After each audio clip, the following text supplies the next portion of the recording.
Hello,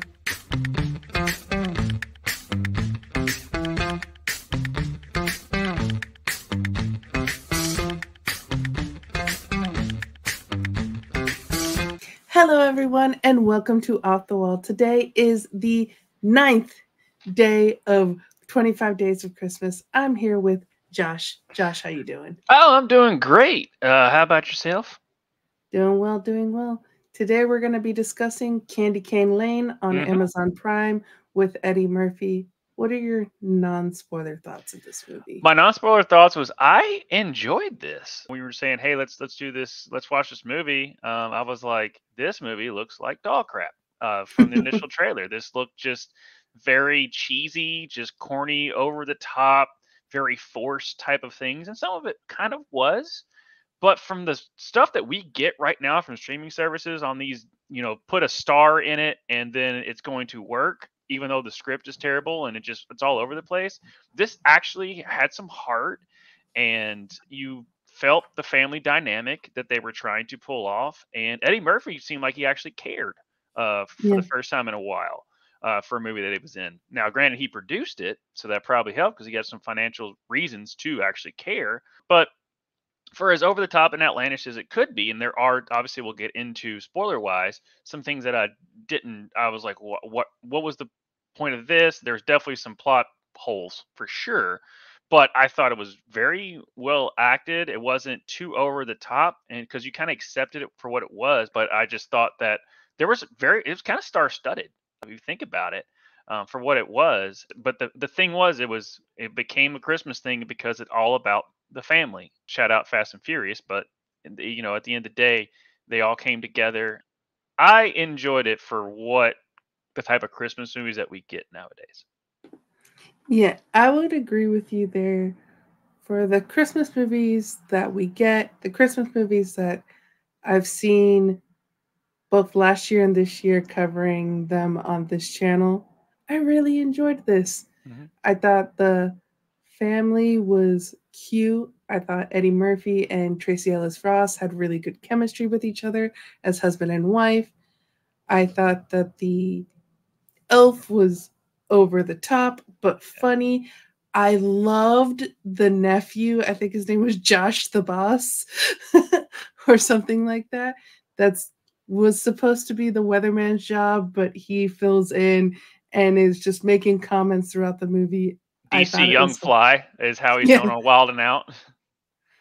I thought he was hilarious. So I really enjoyed this movie. It was fun for what it was. Well, let's get into spoilers.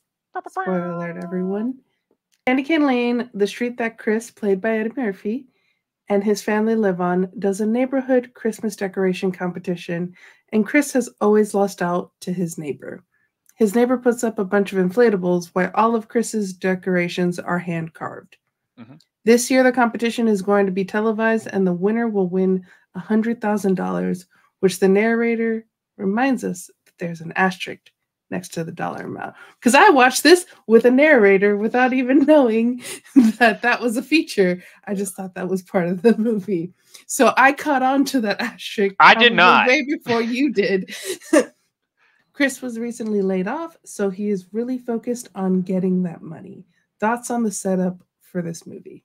It's always like funny when you see those type of like neighbors where they're friendly to each other's face but hate them behind their backs, or just any type of that type of dynamic, especially when it's in competition, because you have to deal with it. But the $100,000, yeah, I did not notice the asterisks when they did that. From the trailer to what's transpired so far, it seemed like he was obsessed with Christmas, where he was obsessed with Christmas, but for just to win a competition, not because he was obsessed with Christmas. So it was definitely took me. I was like, okay, if we're doing this, I'm okay with it. But it just seemed like, hey, I just love Christmas, and it kind of they can kind of go into that a little bit with the kids' names and stuff like that. But which that was another grief I had with it. But at least it made sense on why he wasn't obsessed with the whole Christmas thing. He just did it to win a competition. And then you put the $100,000, him losing his job, so his back's against the wall, and he always wants to provide for his family on that. So that made it, again, these are one things about these Christmas movies where things feel forced. Shout out Hallmark movies. This one, as far as storyline wise, made sense on why the character made the decision that he did up to this point. Chris and his youngest daughter, Holly, go out to buy supplies to decorate, and Walmart is going crazy, Costco is empty, and Target is set up for Valentine's Day already. They end up at a shop called Kringle's underneath an overpass, which already gives the vibes that something bad's about to happen. I don't think anything good happens under an overpass. Chris buys this amazing 12 Days of Christmas tree, and when asked to sign the receipt, Pepper, the person selling the Christmas items to him, tells him, ignore all the fine print. Honestly, it's like you're signing your life away. Thoughts on the shop, Kringles, Pepper, and are you going to look at the fine print when you sign for stuff when you buy things? No one reads the terms and conditions. No one ever does. The way she says it is very creepy. And then obviously the daughter, I know you said in there, but she was noticing the little figurines, how lifelike they were. Of course, you're just like, oh, okay. Because it really didn't show that in the trailer of what those figurines were going to end up being. But he's just so desperate to win. He's just, and because he even says, like, don't even tell me the total. Like he's like, I know what I bought. Just whatever. So far we get up to, you want your one child to be good at math. You don't want to do music anymore. He's like, you can't be on. I did find that funny. He's like, hey, do you know any tuba players that make millions of dollars? Do you know anybody good with tuba? And then his daughter, he wants her to go to USC. USC this, USC that, track this, prosper. And then his youngest child, she was just like, I don't have to go to school. Okay, fine. Like, what? Hold on. Like, what? Where did this step down come from? Of you just like, you have to do this, you have to do that, you have to be great. Third child, who gives a shit? Like, when did that happen? You're only one of two, right? What? You, in your family, one of two kids, right? Right. Yeah. As someone who's one of three, yeah, the parents kind of stopped giving a shit by the third one. Well, I'm just saying. I'm the second. Right. Okay. That was my little gripe, but I understand why in the narrative, why he would make that choice of being like, sure, whatever, just come along with me. But shout out to product placement out the ass on this one with Walmart, Target, and Costco. The one thing is like how over the top this movie is and everyone just accepts it is kind of the biggest thing that I'm just, and as we go along with the movie and get more and more into it, just how no one seems to bat an eye on all this mystical stuff that is going on. We have these two news anchors, Kit and Emerson, who are the TV personnel for the neighborhood Christmas competition, and they are hilarious. Hilarious. Emerson, who graduated top of his class at Columbia Graduate School of Journalism, you can tell he's done with all this shit, and it's really funny. We also get Kit's nephew, Josh the Boss, who I mentioned earlier, being the on-field reporter, and I was legit cracking up at every line he had in the movie. On the opening night of the competition, there is a parade with the school marching band, which Chris's son, Nick, plays tuba in, and a Santa that points at the houses for them to light up. One house is set up for Hanukkah, and Josh the Boss reminds us that Jesus was a Jew. There's also a house set up like the Matrix. Chris's house doesn't light up at first, but when it does, it impresses at the competition. But at the top of the tree, the golden partridge eyes glow red. Thoughts on this section, and which house was your favorite? I mean, I did like the whole, I was like, oh, Jewish, okay, that's cool. Shout out to the Matrix. I think that was the other neighbors. I think that was their house. I think they were the Latino neighbors, best way to put it. The Angela Johnson? Yeah. Okay, that I knew she looked familiar. I didn't look up all the cast. But yeah, Angela Johnson. Okay, yeah. Shout out to her. That stand up is still classic. The thing is I was like, you go with something crazy like the Matrix, and then the house wins that has just a bunch of like, you didn't do a lot of work. You just put them down in your yard and then press play. I mean, and then plugged it in. So as far as like winning a competition, that was more creative than you just buying a bunch of inflatable stuff. But the fact that he won it every year just doesn't make sense to me. And then shout out to the 12 Days of Christmas that almost got a plane to crash. Right? What the hell? That was dangerous. Yeah, but the thing is like it shot up and then it goes away and then it goes back to the 12 Days of Christmas and the beam is still there. So, just little plot holes there. I'm just like, what's going on here? That's the whole thing about this movie is like a whole lot of crap went on and everyone just goes on like, okay, that happened, and then we move on. Like that's the biggest thing that I thought was hilarious, and how just everyone, just all these craziness is going on, and no one's batting an eye. Everyone just, oh, that's normal, and no one establishes. Christmas magic, Josh. Right. Yeah, no, it is a lot. In real life, you'd be like, the fuck? But it's a Christmas movie. The next day, the wooden ornaments are gone, seemingly having turned into life, but Chris blames the neighbors at first, and that was a little funny scene there. The 6 geese a laying are raining down eggs on Carol, Chris's wife, who's played by Tracy Ellis Ross. When Chris and Holly go back to the shop, figurines talk to them saying Pepper is a real elf and used to be Santa's favorite, but any mistake and she'd put you on the naughty list. Her standards were impossible. One strike and you're out. So Santa demoted her all the way down to the reindeer stables, and then she just quit. Now she's made it her mission to punish anyone who makes it onto her naughty list. Chris has to find the golden rings before the clock tower dings, or he'll become a figurine, which it dings at 8 p.m., not midnight. Thoughts on this section? Shout out Pentatonics. But yeah, the introduction of the 3 other ceramic characters, I guess one Pip being played by Nick Offerman, the guy from SNL, I think it's Michael, something, I think his last name is Chris Red. Chris Red, thank you. And I forget the female's actress's name that's also in there. But compared to like all of the people that, figure out that, hey, if you don't do this, you're cursed or whatever. And of all of the people that still come in, like when they went back, there were like multiple people in her shop, but there was only 7 ceramic characters. There was a few figurines that were in the background that don't get picked up, so I guess they stay figurines for the rest of their life. Yeah, so I just that was kind of, again, there's a lot of plot holes here, but still I went with the movie because it was still fun at the end of the day, and that's all you want out of these things. And Pepper was still, and the fact that she was just terrible rhymer. I thought that was kind of hilarious. How she was always trying to rhyme things and then still couldn't figure it out. She was like, nothing rhymes with Christmas, so that's just what I'm gonna go with. I just thought that was just, I don't know what, if maybe she improved it as or not, but I just thought that was hilarious. The fact that like typically in these type of movies where the parent is the oblivious or ignorant one to the situation, and then the young child is the one that, the child's heart will guide you to whatever. She actually sees the big picture, but she's still like, she notices stuff and she would like point stuff out, but she's more just inclined to just go along with it just as much as he is, which I found was different than a typical run of the mill Christmas movie in this type of fashion. It took me forever to realize they were calling birds that were calling him until they actually pointed it out. And I felt like an idiot. I was like, really? Come on, Josh, figure it out. But yeah, shout out to that 4 calling birds bit. That was really cool.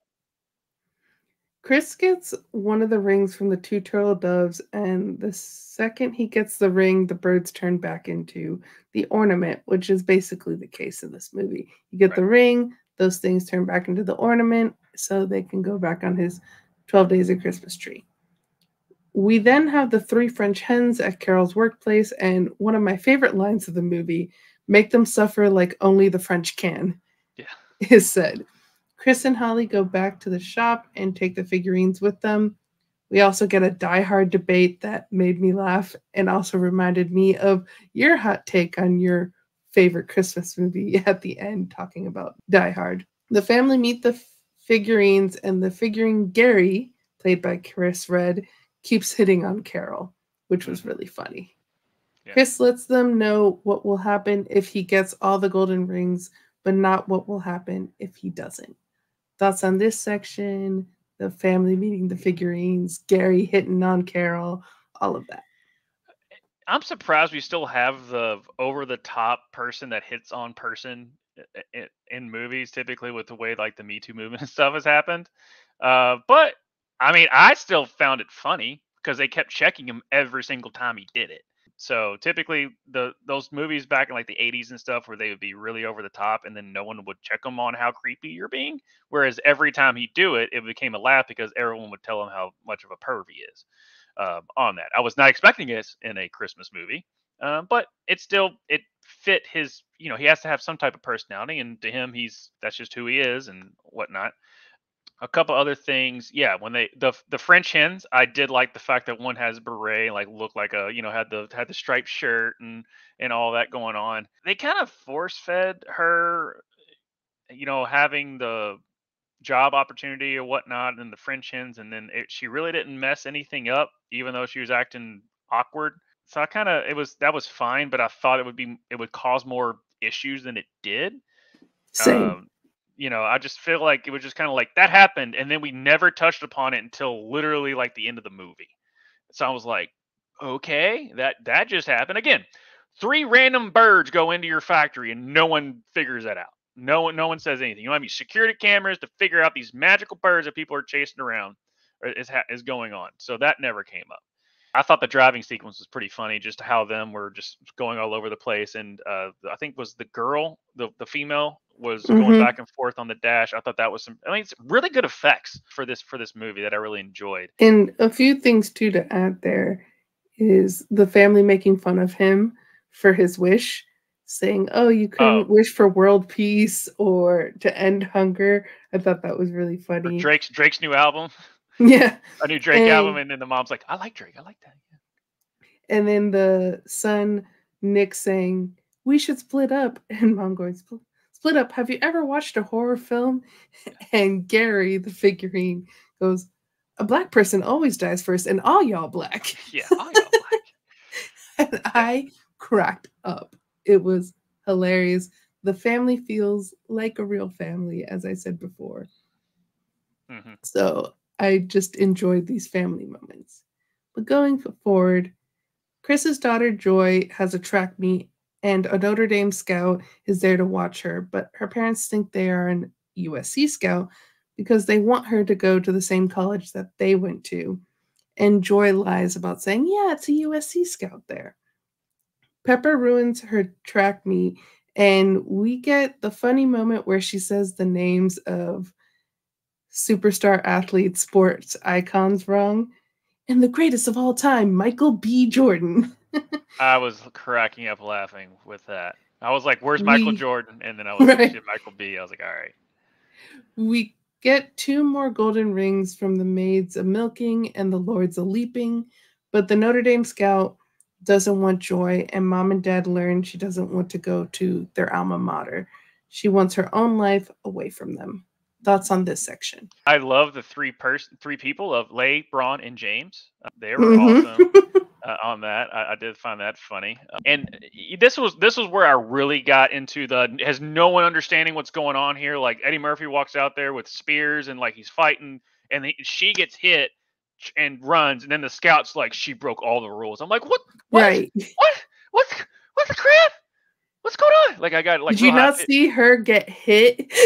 Yeah. And then she rushes to like grab this guy and these other, and then while that's all happening, the dad is fighting a bunch of guys and that all look the same, and then they all turn to wood, and there's like 50 people watching this. Meanwhile, the math teacher worries about the kid not being good at math. He's having a studio session for whatever reason, and there's no 8 maids of milk, and it's one chick. So Yeah. this was where the section I'm just like, does no one understand what's going on here? Like I couldn't get myself wrapped around that.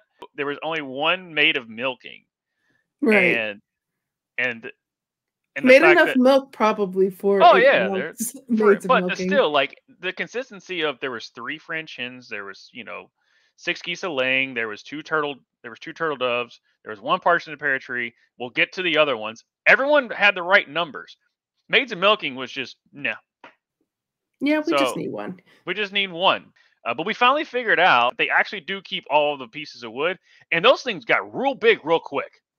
Is that just Mhm. me? But it's like, is it like they're about this, yay, whatever, and then they capture it, and there's like these big, huge, like Right. wooden pieces. And I'm then like, at the what? end of the movie, they go back on the tree and they're Yeah, this big again. So it is what it is. yeah, it is what it is on that. But no, this was a scene where I was just like, they're trying to fit in a lot of things, and I understood where they were going with it, but I was so distracted, especially when the scout was like, "Yeah, but I'm with Notre Dame. She's definitely not coming here because you violated all the rules."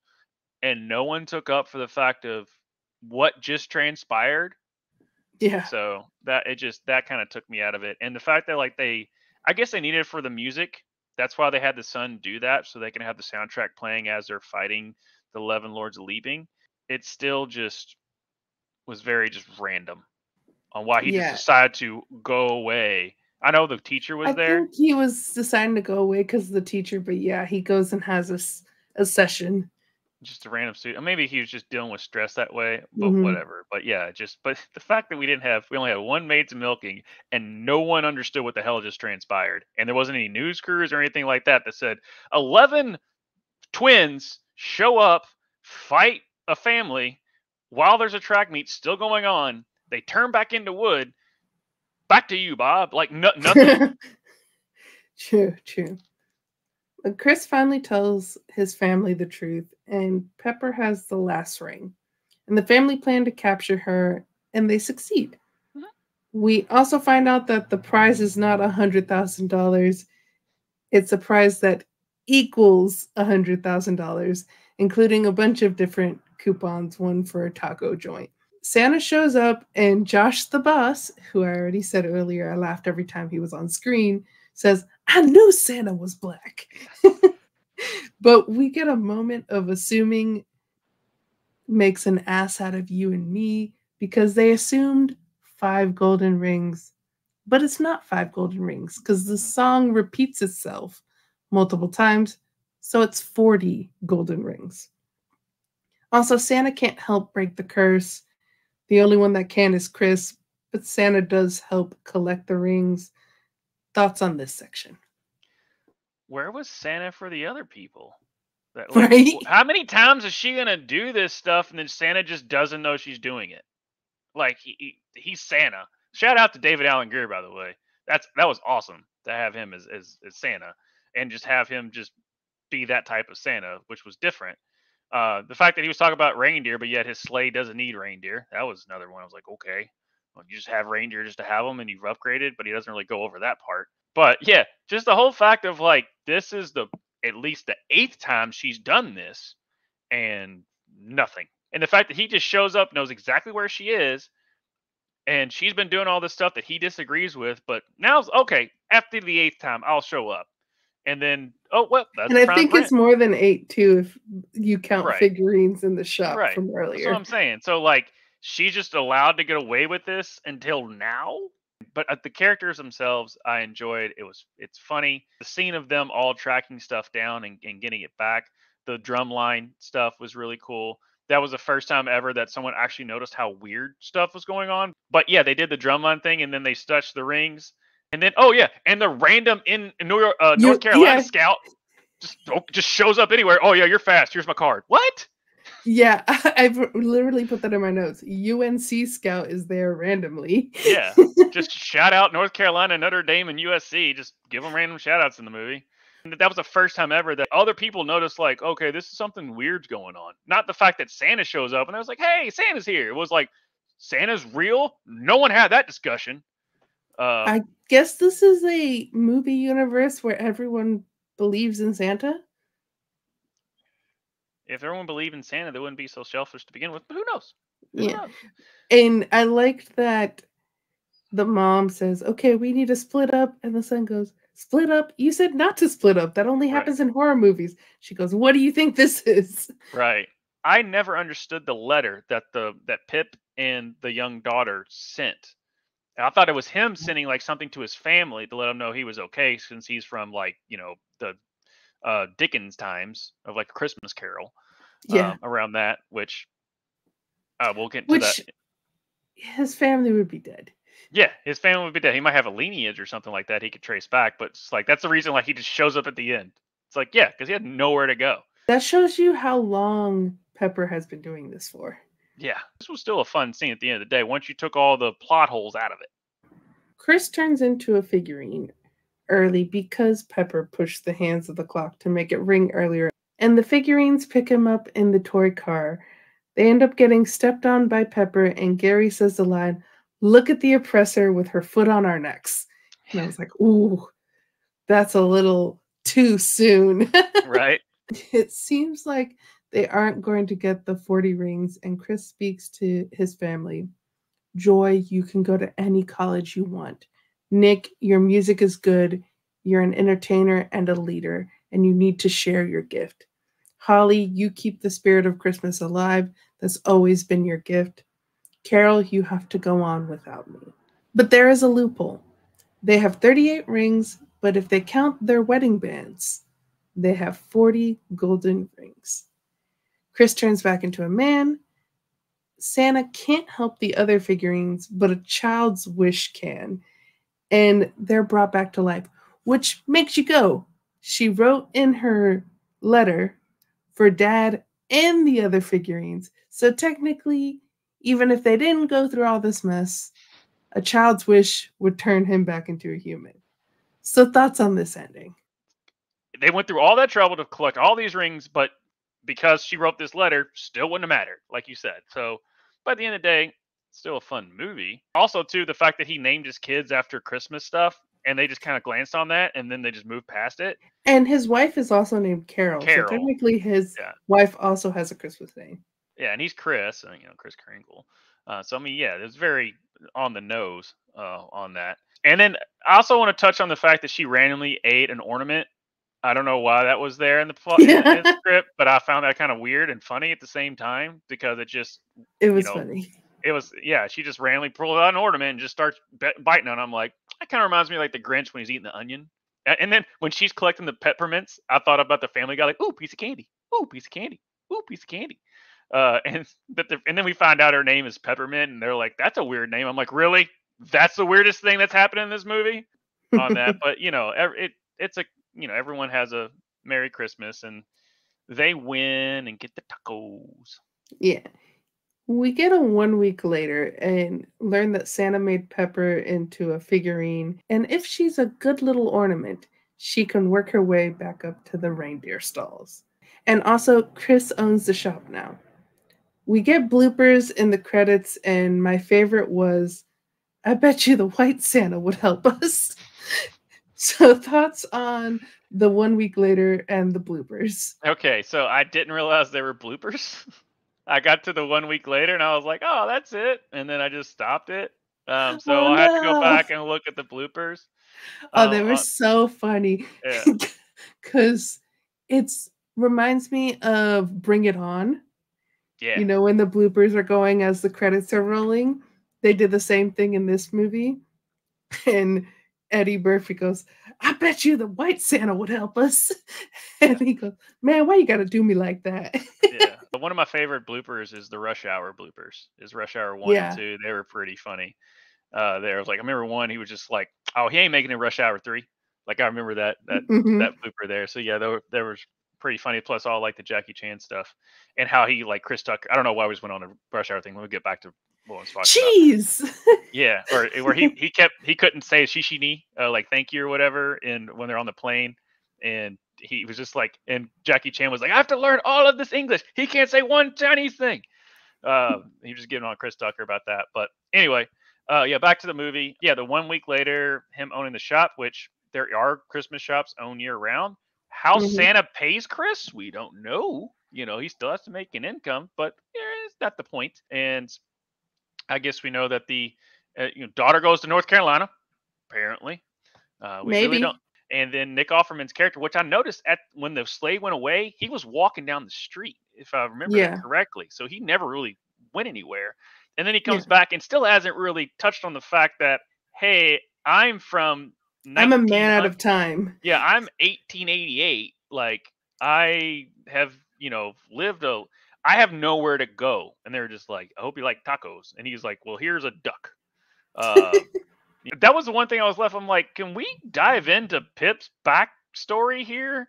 That's for Candy Cane Lane too. Yeah. Josh, any final thoughts? I mean, yeah, all plot holes aside, and we kind of made fun of them. These type of movies always have plot holes because they're just trying to get to the point. But like I said before, this is a movie that I'll probably go back and at least watch again because these are like there's at least some subtle jokes and stuff in there that you watch and you're like, those this is the type of movie that you watch again because it's a fun movie at the end of the day. It's not over the top. It is cheesy in its sense, but it's cheesy in a good way that I found. But the family dynamic, that chemistry was there. Which typically isn't like you, and also the actor, like, that was very well acted for what it was. Yes, Pepper was over the top, but I think that's the point. David Allen Greer adds his little cameo in Santa. Obviously, DC Young Fly. I thought he was going to annoy me because some of the stuff that he does that I see on Wild and Out kind of gets a little, but it worked perfectly. The TV, even to the TV host, like the side characters, they all made sense and they were all funny and they weren't annoying. Yes, there were plot holes in the fact that no one ever pointed out what the hell was going on and how crazy this is. Some of the subplots fell a little short, but overall, from what I was expecting this movie, this is one that I'll probably still revisit again. And because it does the spirit of Christmas correctly, is at the end of the day, it's all about family and caring and the fact that you have each other and hold on to those moments that you have instead of trying to win a contest or something like that. But that's the one thing that kind of was a through line through the whole movie. Even like he was trying to keep secrets from his family, and every time he was shown, they still like understood where he was coming from. But he was also growing as like all five characters, other than maybe like the young daughter. They all kind of grew in retrospect of realizing like they need each other, but they also, were humble through the whole thing. There's a lot of humility in the movie, despite all like the random fantastical stuff that was going on. But that that nailed it, and that's a solid Christmas movie. Thank you, Josh, for being here. I think both you and I liked this movie. This has been the 9th day of 25 Days of Christmas. I'm Sol.